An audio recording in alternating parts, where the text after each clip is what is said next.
नमस्कार, जय जवान जय किसान दोस्तों, हूँ ब्रिજરાજ સોલંકી। મિત્રો, સત્ય મેં જયતે આજ રોજ 19 તારીખે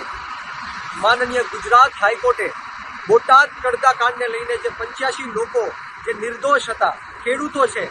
એને જેલમાં પૂરવામાં આવ્યા હતા સરકાર અને પોલીસ દ્વારા, એમાંથી 6 નિર્દોષ ખેડૂતોને આજે ગુજરાતના હાઈકોર્ટે જામીન આપ્યા છે। ત્યારે આ સત્યની જીત થઈ છે અને આશા છે, અમને વિશ્વાસ છે, અમને ખાતરી છે, અમને ભરોસો છે આ ગુજરાતના ન્યાયતંત્ર ઉપર, હાઈકોર્ટ ઉપર કે આવનારા દિવસોમાં 79 લોકો તાત્કાલિક ધોરણે અમારી જે આમ આદમી પાર્ટીની લીગલ ટીમ છે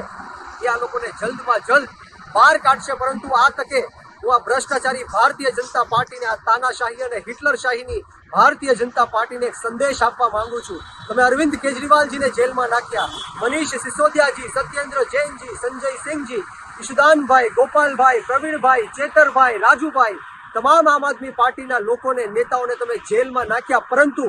અમારી જે લડાઈ છે, ગુજરાતના ખેડૂતો માટેની લડાઈ છે, યુવાનો માટેની લડાઈ છે, જ્યાં સુધી આ ગુજરાતના ખેડૂતોનું દેવું માફ કરવામાં નહીં આવે, જ્યાં સુધી આ બોટાદના જે 85 લોકો છે એમની ઉપર ખોટા કેસો કર્યા છે પાછા ખેંચવામાં નહીં આવે,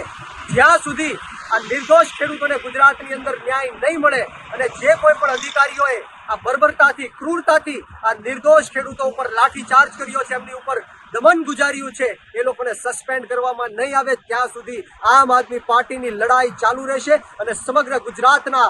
54 લાખ ખેડૂતોને એક કરીને અમે આંદોલન કરીશું અને આ ભ્રષ્ટાચારી ભારતીય જનતા પાર્ટીની સામે લડત શરૂ રાખશું। જય જવાન જય કિસાન, સત્ય મેં જયતે।